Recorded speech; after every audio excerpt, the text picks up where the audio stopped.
Only one thing to do. Pull out the plug and hope that something different happens. I will say that I am glad that I did this. I feel like I've learned a lot about how motorcycles work. There is no test that I haven't done.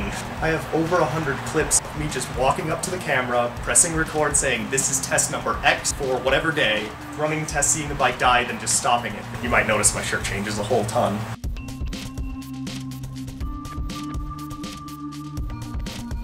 Timing can't really be off on things that are digital. However, inside the generator cover there is a sensor, just like this little magnet that goes and senses where the crankshaft is depending on the position of the flywheel. So I've got the sensor connected to the spark plug lead, connected to the battery, and there it is right there.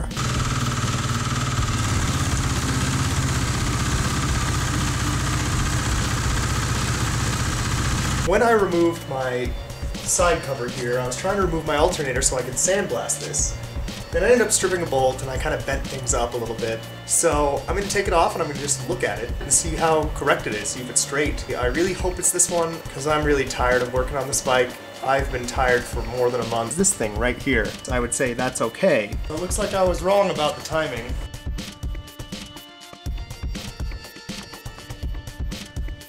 I did hotter spark plugs, which doesn't make sense. When you modify an engine and increase the compression, you usually use a colder spark plug because as you pressurize gas, it gets warmer.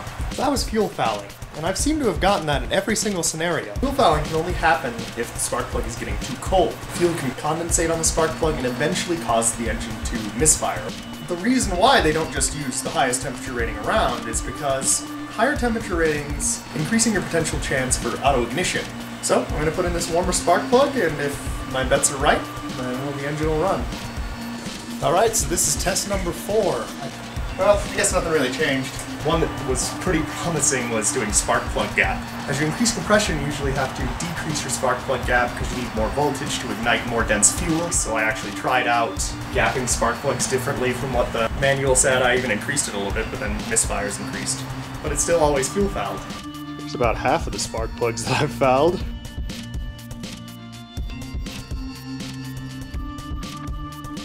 The only other cause of fuel fouling is a problem with your ignition, that it isn't sparking correctly. And I went through and I tested my sparker. I actually thought it was the ignition coil for a little while. It was arcing perfectly. It was a little touch low on voltage, but not enough that it would cause a problem. I tried out my brother's on my bike, and it seemed to work better. I went and I thought that was the answer, you know, got all excited and actually told everybody that I had fixed it. And so here's my new ignition coil. So one thing that I didn't actually record, but I did test all the electrical components. I thought the battery might not be charging, alternator might not be producing enough voltage, and then it might not be supplying enough energy to your spark plug, especially at low RPM.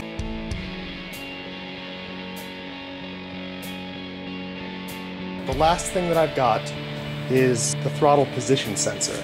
It will alter the timing slightly based on if the throttle is completely closed. The KLX uses RPM instead of the throttle position sensor, but for whatever reason it still has the throttle position sensor. Everyone else I've known who's replaced their carburetor on this bike has not had any issues. So I've put it on here, and I'm really hoping for this one. It'd be really nice.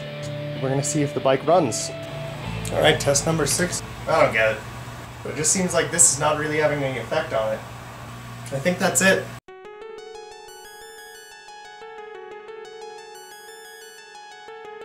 It's this little device right here. It's basically the computer that calculates how the ignition works. The final test. And I don't mean that as in it was the last thing I tried. It is literally the last thing that any mechanic would try. The reason why is because it can fail in such peculiar ways. It can fail in 100 different ways, which makes it absolutely impossible to know if that's the problem until you know that none of the other possible problems are plausible. The only realistic way to test it is to put a new one on, one that you know that works. Right when it first describes it says, do not strike or allow impact with any hard surface. And when I took this thing off while mounting my bike, the first thing I did was just walk over to the corner and drop it on the ground. I thought that everything on a dirt bike would be impact resistant. I've got the new CDI here. I'm pretty confident about it, but being wrong so many times just makes me disheartened. And the real sucky thing about this one being wrong, it's basically a burn of 500 bucks. Please God work. I have spent more time trying to get this bike just to run than I have modding it.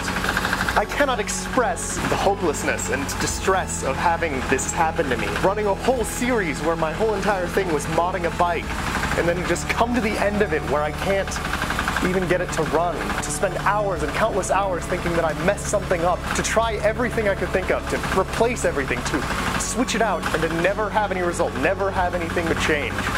So this is test number 2 with the new CDI. Let's pray to God that it works. It might be just a little lean. First of all, damn it. Second of all, I hope to God that that was just a fluke.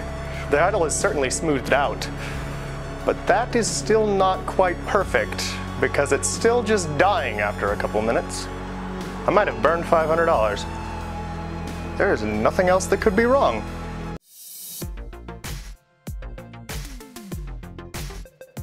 Alright, so we're gonna call this episode Baby Gets Her First Bath. So you can see Jason's there washing it. And it's probably good.